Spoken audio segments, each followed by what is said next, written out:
Hi, Teresa here from Blind Spots. This is where I try to look underneath the surface of things we've started to treat as normal.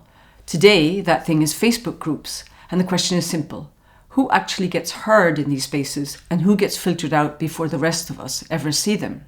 No doubt it's happened to all of us. You post something harmless in a local Facebook group, and it never appears.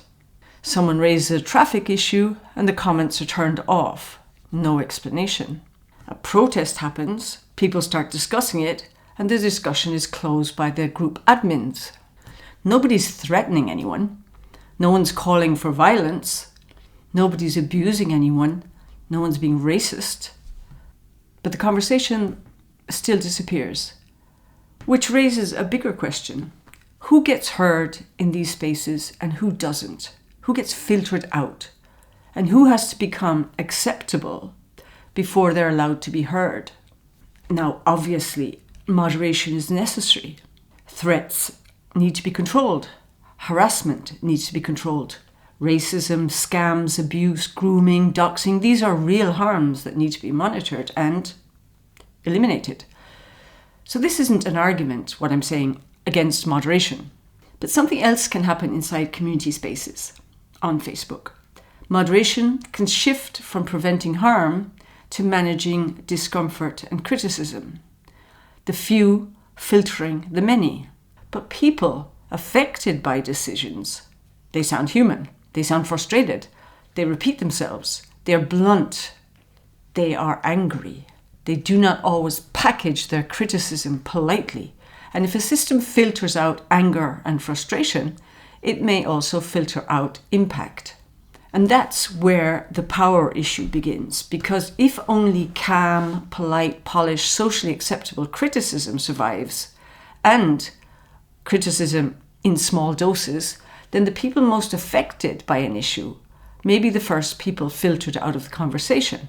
And those are the people who know most about the issue. So why are they filtered out? Not because they're wrong, not because they're dangerous, but because they're inconvenient. So Facebooks aren't neutral rooms. I mean, local Facebook groups often look like community spaces. They feel like the modern equivalent of a notice board, the local paper, or the place where people go to ask what happened on the road, why traffic is blocked, who lost a dog, what the council's doing, or why everyone is suddenly furious about parking. But structurally, they are often privately controlled rooms. Admins can approve posts, decline posts, remove comments, turn off comments, mute members, ban people, use keyword filters, and decide when a discussion is over. So the group doesn't simply reflect the community. It reflects what survives the rules, both the written rules and, more importantly, the unwritten rules. And that means that the community you see on your Facebook group may be the community that survived moderation, not the real community. Because if the group says, don't be offensive, don't threaten people, don't abuse people, that's one thing. But if in practice the hidden rule becomes, don't be awkward, don't be critical, don't be angry, don't criticize the wrong person, don't make the virtual room uncomfortable, don't let the discussion get too lively, then the written rules are not the real rules, are they? The real rules are the invisible ones. So then we have to ask, who's the most likely to be filtered out in these groups, these Facebook groups? And often it's not the people causing harm. It can be the people, as I said before, that are most affected by issues, or the person who doesn't have local social capital, the person who's not part of the established network, the person who doesn't know how to phrase things in the accepted local tone.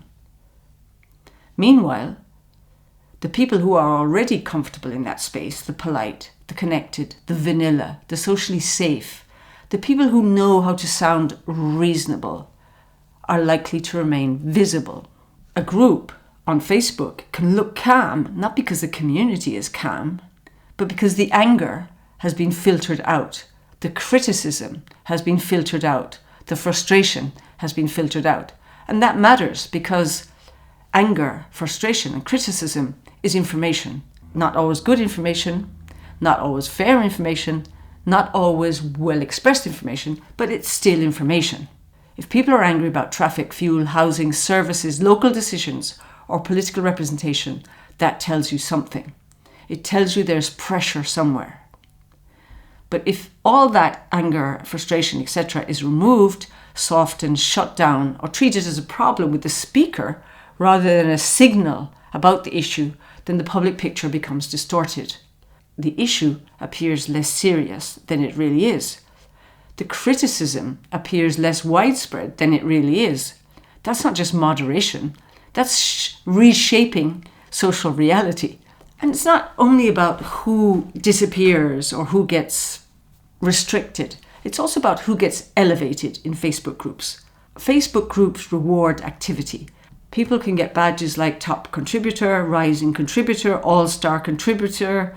Admins can turn group badges on or off for the group and choose which badges are used. That may all sound fun, playful and harmless, and sometimes it is.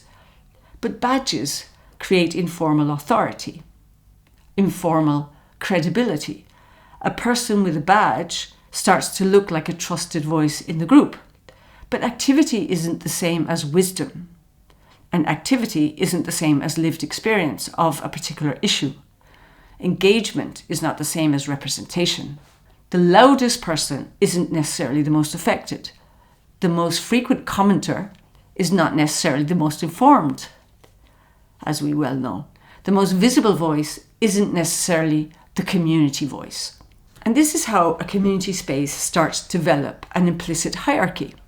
Some people become regular voices, some people become recognized voices. Some people become trusted because the platform keeps showing them to us. Others vanish before they even appear.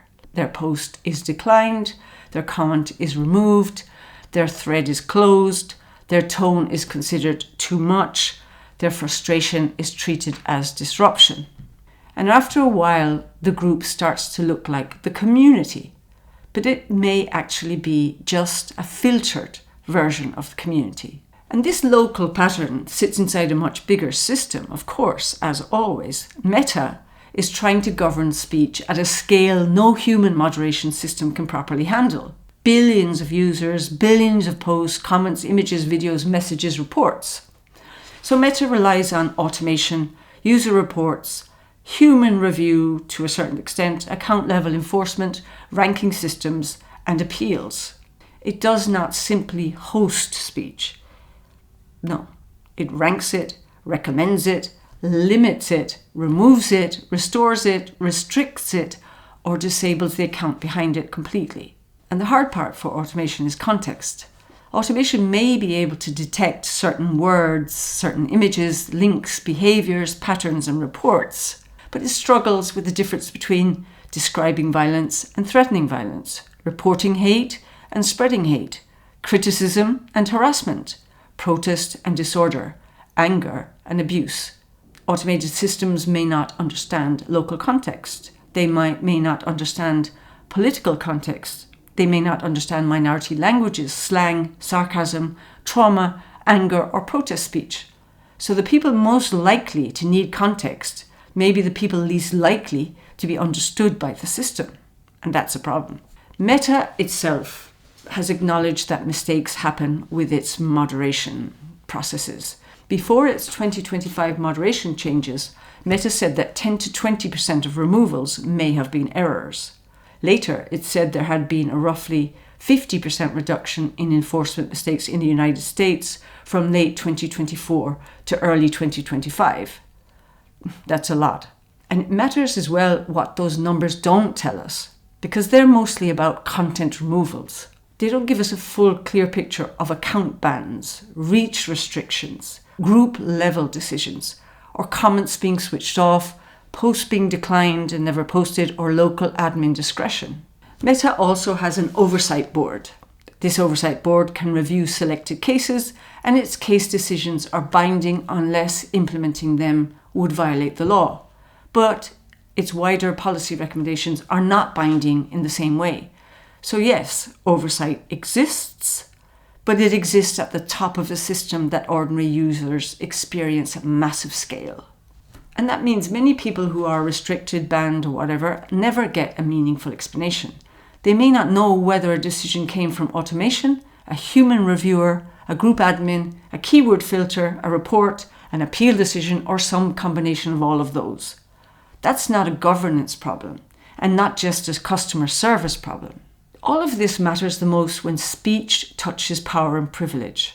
These are exactly the subjects where people are most likely to feel strongly. And they're also exactly the subjects where moderation can become the most restrictive. Not because someone's breaking the community rules or Facebook's or Meta's rules. It asks the people affected by a decision to speak in a way that doesn't disturb the people who made the decision or who benefit from it, or who are not affected by the decision. So the question is not whether Facebook should moderate. It should. Harm needs to be controlled.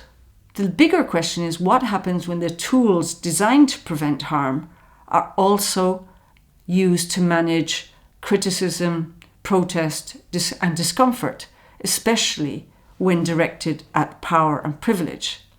Because the danger is not always censorship with a capital C coming from the governments or states. Sometimes it's quieter and much more global than that. Facebook, it moderates billions of users, billions of posts daily. So it moderates and affects who gets heard, who gets rewarded, who gets labeled disruptive, who gets filtered out, who has to soften their reality before their post can be seen. And when public conversation happens inside corporate private systems, that matters because those systems don't just reflect reality. They help to decide on a local scale, on a national scale, and on a global scale which realities become visible.